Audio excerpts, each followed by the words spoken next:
you need to find that balance and just, move things along and keep it interesting. That car chase scene was way longer. There's a lot more pieces to it. But at some point, you can just kind of see when you see people in the room kind of looking at their watch, or you're starting to, like, okay, maybe we need to. Maybe that's kind of the same beat. We can change that a little bit. Welcome to the latest in our podcast series. I'm absolutely delighted to be joined by Kevin Hale, all the way in Sacramento. Kevin edited the recent movie, The Rip, on Netflix, starring Matt Damon and Ben Affleck. Kevin, thank you so much for joining us. Thank you for having me. I really appreciate it. And I'm going to let you introduce yourself to the audience so we can get to know you a little bit better. Okay, I mean, you kind of said the important parts. My name's Kevin Hale. I'm a TV and film editor, contract freelance editor, and the latest project I've worked on is The Rip on Netflix. And I'm happy to be here. Fabulous. So I'm just going to ask you just a few questions, just generally about your background, how you got into this whole thing.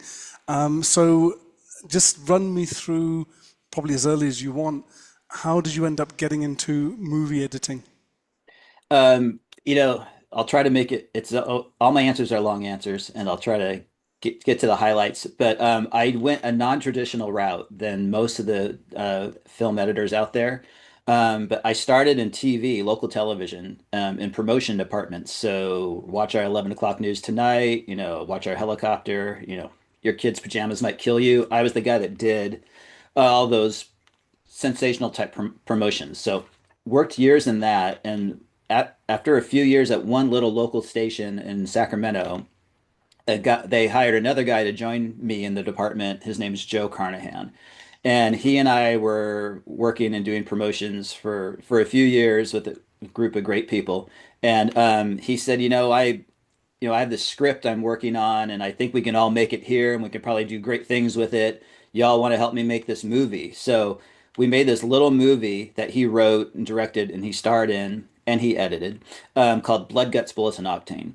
It ended up getting into the International Film Festival in New York. It made it to Sundance, and yeah, we did it for $7,000. Shot it on film. Wow. Everybody just donated their time. We worked at a TV station, so Joe used we borrowed all the equipment on the weekends, and he edited it there. And anyways, Joe went off and started to become a famous director. But we continued our friendship. I worked at various stations in Sacramento and San Francisco for years afterwards, and but maintained our friendship. I edited a few commercials for him over that time span, but like 10 years after that, or maybe 15 years after that, he was working on this new project. I wasn't super happy at my job. I was kind of burnt out, and he said, "I have this opportunity to come and work on this movie I'm working on called The Gray, starring Liam Neeson." Great He film. said, "Yeah, Great film. thank you. Super.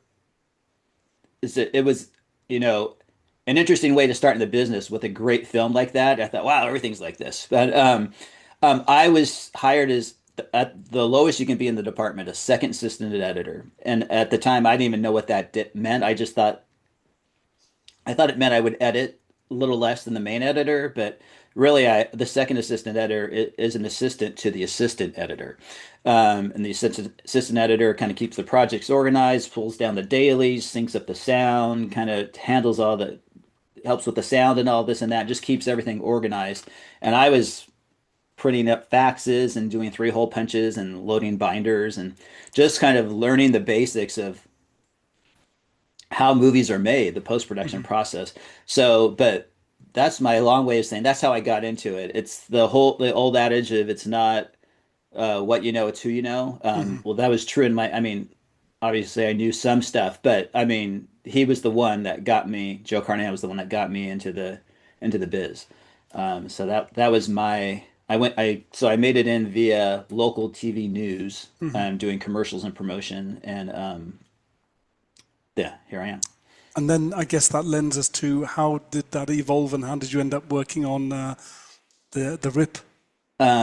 So yeah, so like I said, I was assistant editor with that and learned some stuff. And then I became friends with one of the main editors on the Gray, and who had me help out with some a commercial he did of Joe's and some pilots. And there was this. I was supposed to be an assistant editor on this NBC pilot, but at the last minute, I guess they really shortened their window of how much time he had to edit it. This guy, his name, by the way, is Jason Hellman, an amazing editor and a super cool person, super cool human being. Um, he said, I don't think I have enough time for, I don't think there's enough time for one person to edit this pilot. So he moved me up from assistant editor on this pilot called The Blacklist with James Spader on NBC. Mhm. So I was co-editor on that. And then, so kind of really learned, I mean, it was a very quick trajectory of baptism by fire kind of thing. Um, I worked with Jason for several years doing different pilots and just kind of helping him out, learning from him and editing. And then this opportunity came up for another movie that Joe was working on called Stretch. Um, it's kind of a it's kind of the Hangover in a limousine. It's a great raunchy comedy that not a lot of people have seen that everybody should see. And it was just a super low budget movie, and they offered it to me probably because I was the only one that would work for that cheap, and kind of learned a lot more on that. And just Joe and I, so we just kind of maintained that relationship. The majority of my projects have been with Joe. I've worked with some other great editor or great directors as well, but a majority have been with Joe Carnahan, and 30-year friendship and about a 15-year film professional relationship. So yeah, after like officially editing on the Blacklist, then I was able to continue getting projects as an editor rather than an assistant editor. And yeah, I did the Blacklist, the Stretch, worked on a TV show on NBC called State of Affairs for a season. Um, then Boss Level with Joe, I think was our next project. Another fun movie. But yeah, so Fabulous. And for those of the sort of lay people in the audience, people who enjoy movies, a lot of people talk about cinematography and sound design and post production. mm, I still don't think people fully appreciate or understand the editing process. I mean, if I'm editing videos on iMovie or something that I've shot, that's a basic understanding of where you can botch it up. But in terms of storytelling, propagating the story along, keeping tension, and all of those moods, apart from the visuals and the sound, just talk us through, what is the editing process? What makes, I guess, a good or a bad edit in that regard? I mean, thank you for saying that. I mean, even my close friends and family don't fully understand what I do, really. They don't get it.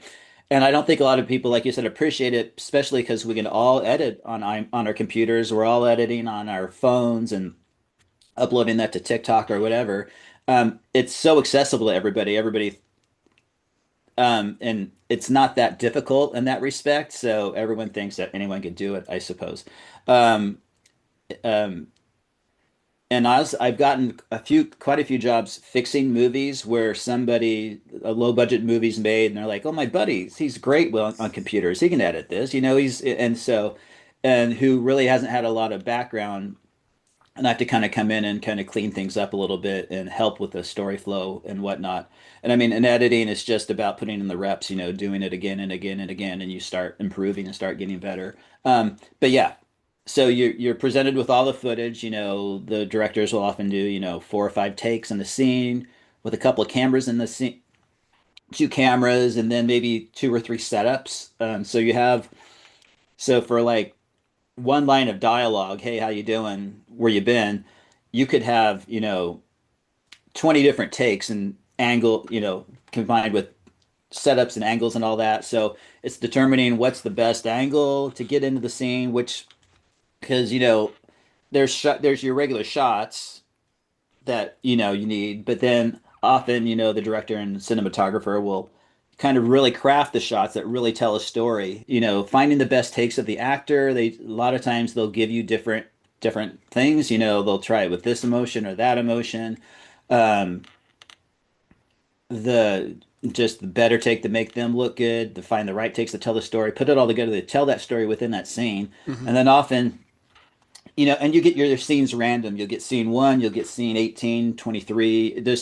You don't really get them in order. So when you're first starting a movie, you just edit your random scenes and they're just all these little islands just sitting there. And so in and of that scene itself, you can have this great scene that's like, well, this is really cool. This really does everything it needs to do. But then when you start connecting all the scenes and putting it all together, you're like, okay, well, that's redundant. This section's really long and boring. Totally missing the point here. So then it becomes story structure, um, and just pace of the movie, Hmm. get things going. So, it's determining the mood and the tone and the vibe. I mean, there's a certain degree that's set up with the lighting. So you get, okay, this scene's going to be this. But then when you're in there editing, I mean, you can really control the pace. You can make a lot more tension and a lot more pregnant pauses. Or you can, if it's a more conflict, you can really take out the pauses that the actors had in there naturally and really move the scene along. You're finding the right music, you're finding the right sounds that support the scene. You're kind of building the whole thing. When I cut a movie, in the end, we do our editing thing, and then we hand it over to the composer, and the composer comes up with this great, consistent Hmm. score and sound. We hand it over to the sound designers. They really enhance the sound and find the right moments for everything. But it's all based on the framework that Hmm. happens in editing. So I'll try to hand over what looks like a complete finished movie with using other music. Since we often don't have the composer's music yet for that film, we'll use music from other films Right. um, that help tell the story about, okay, this scene's really tense, or this is good action music, this is driving this, whatever. The music really helps you tell the story. So then, me and the director will settle on, okay, we like this, we like that, and then the composer may change the sound completely, but generally they're going off of our pacing and the vibe and Hmm. the ebbs and flows. I really try to use the music a lot to. I just don't like to blanket it in there. I'll edit the music as much as I edit the visual, just to really punctuate the right moments. Hmm. Might go a little too far sometimes, so then the professional composer will kind of chill out what I do a little bit, but make it better. All the people in post, they just kind of elevate everything I do, but Hmm. it's great working with really good people. But man, see, I told you I'd give you some really No, long no, answers for that's basic questions. it's great But insight, and I always wonder in the editing room, whenever you Google images and things like that, you've got the editor maybe with an assistant and the monitor.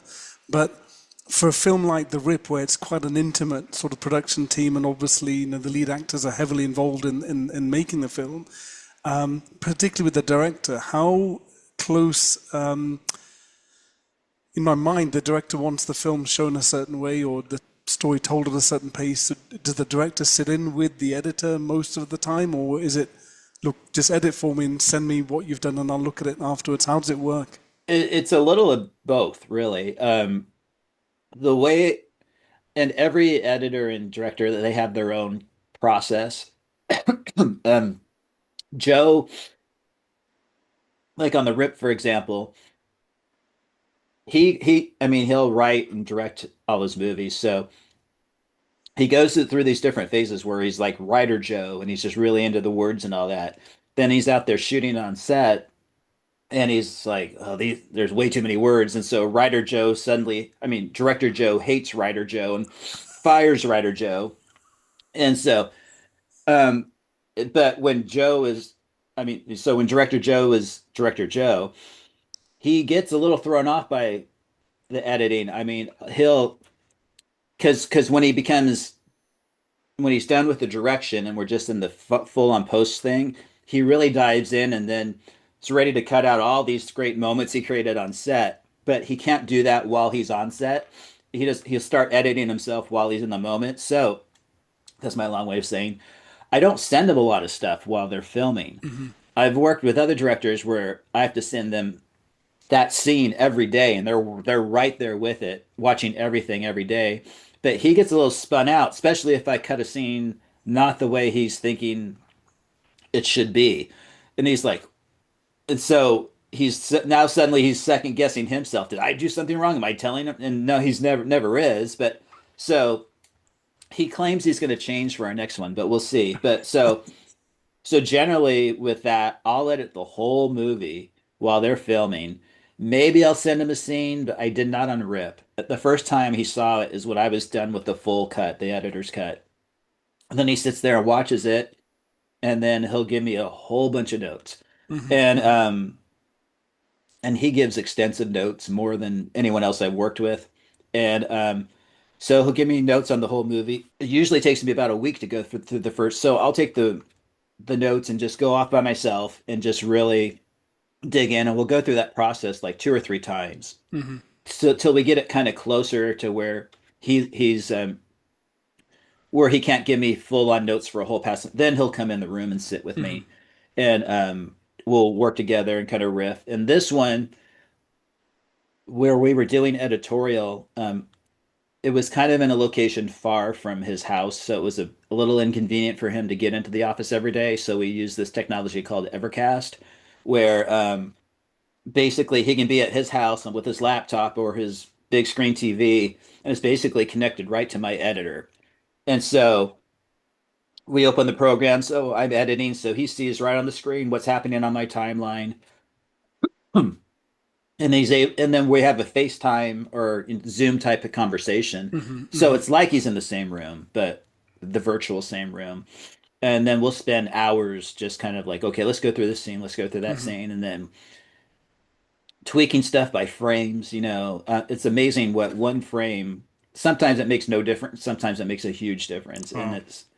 and so we really put all these scenes through the ringer. I'll think we'll have a great scene where he's like really happy with it, and then about a week later, he says, I've been thinking about that scene. Let's try some new things, and then we'll kind of blow it up and try all these different things to make sure we're getting the absolute best movie we can get from it. And from what I read, the film actually apparently took was a relatively short production time to make this film. So with that, what sort of challenges did you face in terms of production and particularly the editing process? Were there any sort of really tight timelines and things that cause any issues? It was actually a longer edit than I've had on most projects. They filmed it in like I think 6 weeks. This is how long it took them to film it, and The whole then film was done in 6 weeks. the filming process. Yeah, Wow. yeah, um, So that is an incredibly short amount of time. yeah. Maybe 7 weeks. Wow, But 7 weeks film. um, and honestly, for projects he and I worked on, that's probably one of the longer shoots we've had. We have to kind of crank him out, and then I think then the post production process after that, I spent about another I think 7 months, 7 months on it, just kind of, and we get it pretty close to how we want it after about 3 months, or 4 months. He gets 10 weeks for the director's cut. So by the end of that 10 weeks, we're pretty dialed in, but then, the producers in the studio, Netflix weighs in and all that. And so then it's just kind of negotiating and saying and testing and getting how you want. So then the latter half of the edit is not as nearly as frantic, at least lately, than the first half. Sure.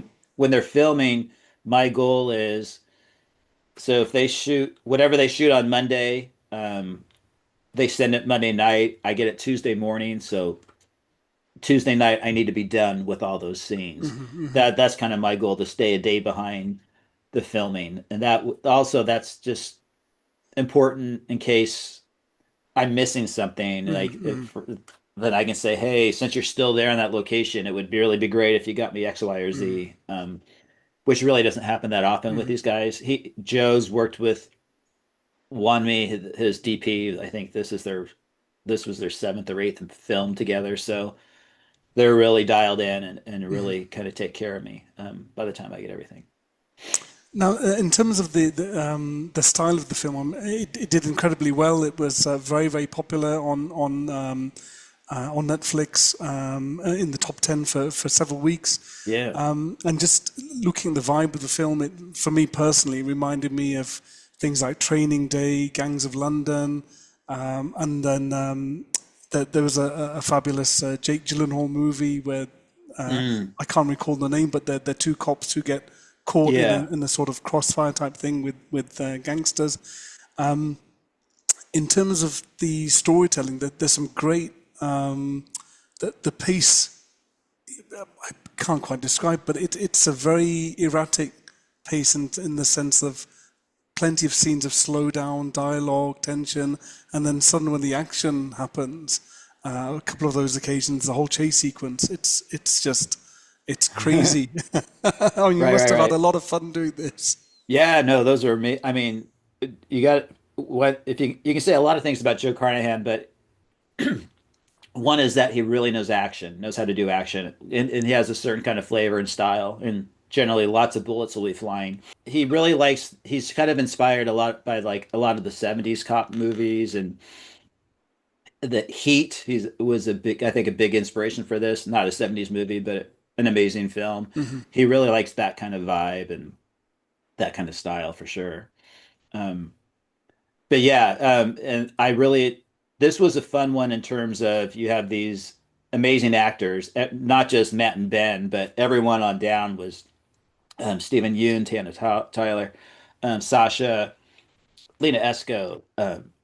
Everybody was just really brought it and just really strong. So it was great being able to edit some really like good tense scenes and good dialogue scenes. So it was fun trying to build that tension. And then, but then you get these great action moments too, where you can just kind of really let it fly. And I mean, they shot so much. The original, like that original chase scene was like twice as long, and I think Right. still just as entertaining. But at some point, enough is enough, you know. So we really had to kind of whittle it down. Um, yeah, so it did kind of give me the best of my favorite things to do are action and tension, and that movie pretty much that was most of it. So And I mean, talking, you mentioned about director's cut earlier on, and often films are released and then there'll be like a longer director's cut, often on physical media.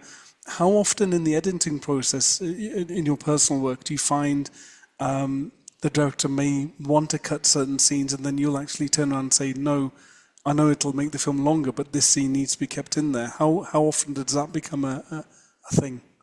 uh, like with me and the director, or the director and Just about others. like your work or from where you've seen other work? Well, I mean, I'll definitely have my thoughts and opinions about, I don't know if we really need this or don't really, and that may be important to the director for reasons I hadn't really understood yet. And I guess it's not really a conflict, but where there's differences of opinion in an artistic way, where they've got their opinion of how it should look, and this is the scene I want in this particular camera angle, you'll turn around and say, absolutely not. But I want to include this scene because it flows better. And then there's this who right. wins, Well, who wins. the director always wins. Right. If it's between the editor and the director always wins. I mean, we're there to support them and to try to help them see their vision. But along the way, there may be things where I'm like, I don't, come on, man, I'm not sure about that. I mean, do we really need to do this, or wouldn't it be better if we did that? And so that part's fun because there is the discovery about, oh, we could do this way or this that way. That wasn't the original intention of how they shot things. Um, but no, I will like I mean generally by the end of the film I'm so locked in sync with what the director is thinking. I don't want to be their yes man at all, but I'm just kind of we're just vibing and we kind of get it. And of course, yeah, I'll say, well, how about we try this? And he'll be like, absolutely not. That's the worst idea I've ever had. I'm like, okay. And then onward. And then sometimes that's never spoken of again. Other times, if there's maybe a hint of something, what I'm saying in there that might be a little bit accurate, that'll kind of sit with him and fester a little bit. And then we'll come back later and say, well, maybe let's try something based on he'll he's always quick to, keep me in my place. So that idea was really horrible, but it made me think of this better idea. So kind of thing. So, but no, he and I have a great relationship in that respect. And so when is the longer director's cuts, that's generally, when there's a disagreement between the director and the producers, they or the studio, um, and the director doesn't always get the movie they wanted, and so then I will say with the rip that this final cut that what you see is that's the director's cut, that's the producer's cut, that everybody was just, not to say that there wasn't discussions about scenes and the best ways to do things and do we need this, do we need that? Of course, there's always those conversations, but it wasn't, it was never contentious. Everybody just wanted to make the best movie. And so, yeah, if there was a special director's cut release of The Rip, it would be the exact same movie. So everybody was down. But I will say there's another movie that I did with Joe a few years ago called Cop Shop. Um, and so there was some of that, like the producers, I think they needed it a certain length, and they had some other thoughts on things that wasn't in sync with Joe's thought. And so what that also just came to Netflix. It was on another platform for a while, but just came to Netflix recently. Hmm. Um, that is more of the studio cut, and we're working on getting a director's cut released that will be out on DVD. Probably it's happening now. So there is a longer version of Cop Shop coming out where that conflict happened, Got and it. now uh, he'll get his the movie version of the movie that he wants everyone to Hmm. see too. So it does happen, but it did not happen on the Rib. Now you mentioned about editing for action sequences and things, and from what I've seen, from my understanding, they're really really challenging because one personal example for me, James Bond, Quantum of Solace. I don't know if you've seen that film, Hmm.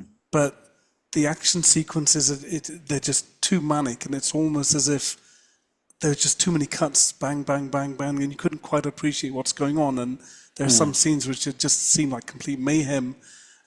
Other, so I think when it comes to the editing process for action, if you let it go on for too much, you can probably detract from the drama, or maybe it can become a bit too gory.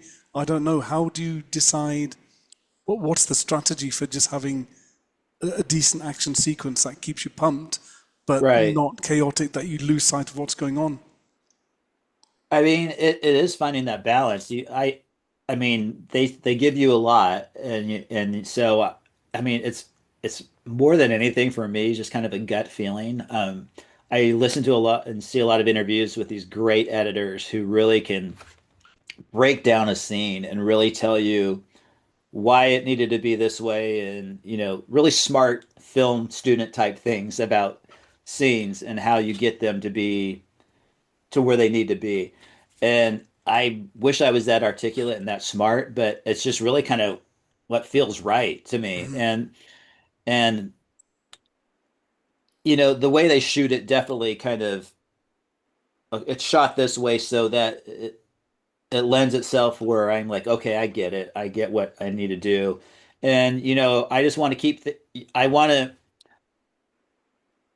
you want to tell the story. That's still I mean, there's still the story there. And one movie I had to fix had some big action scenes, and the person just kind of threw all the stuff in there just to make it as chaotic as possible because it was a chaotic moment. But it was just chaos. And this is not Quantum of Solace because but just some lower budget movie.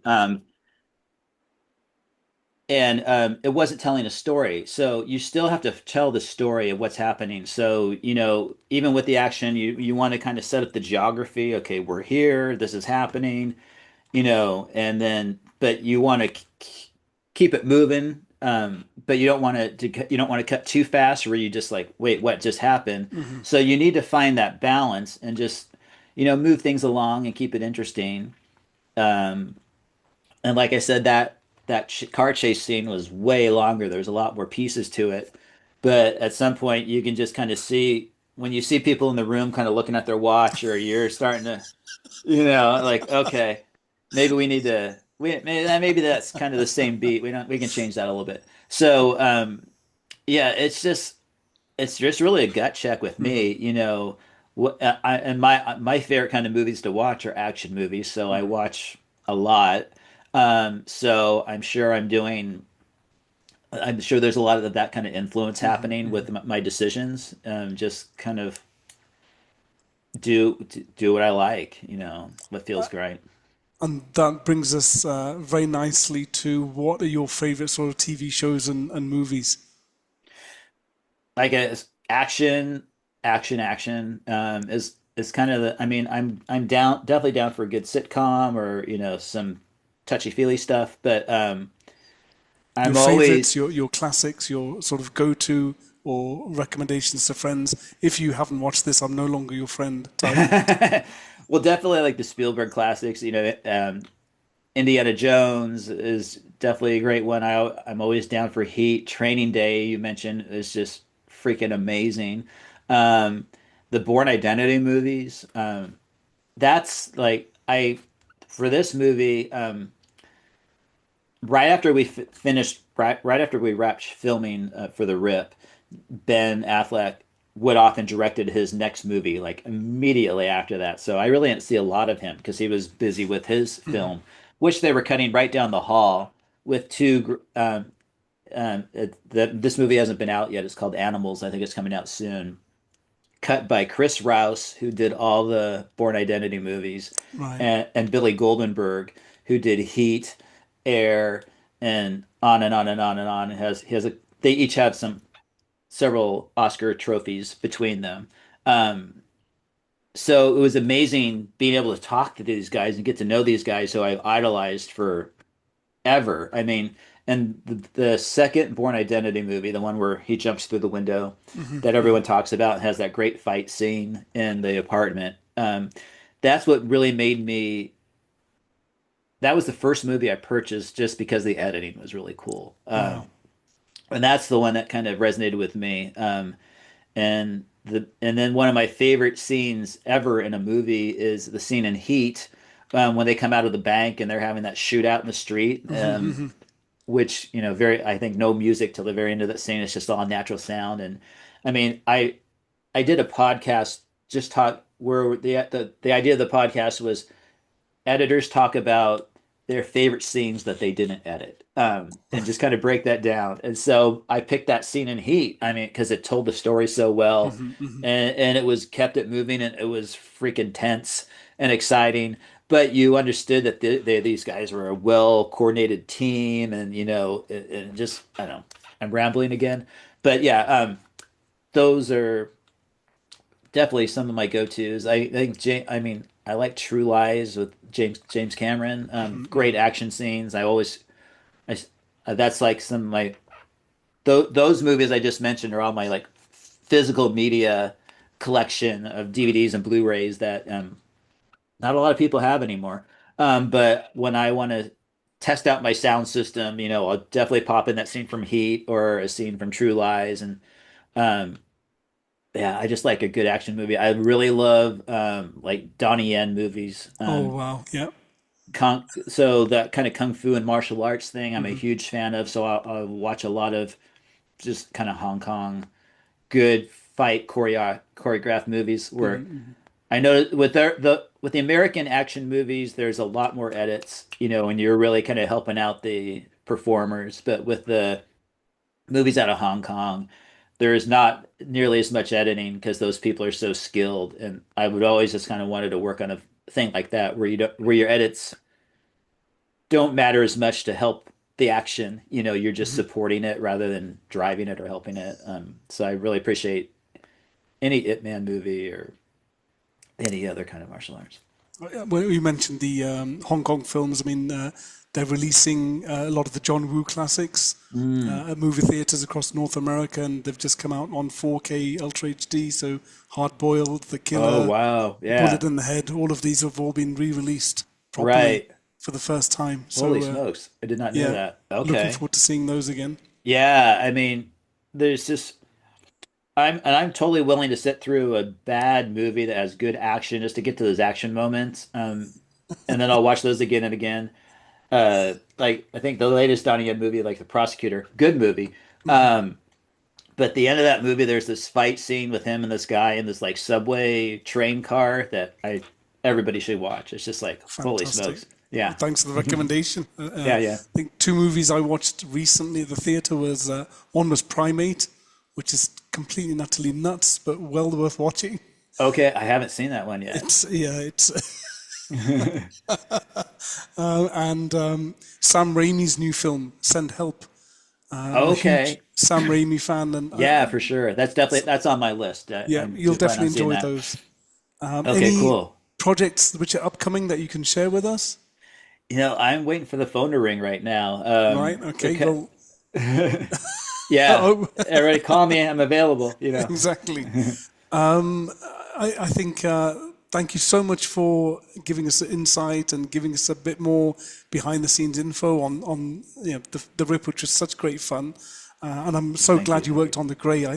When I watched that film, I think there was a moment when it snowed very briefly in England, and I went out there with Okay. my phone and I shot a few scenes and I tried recreating a scene from the Grey with weird sound effects. So Oh, wow.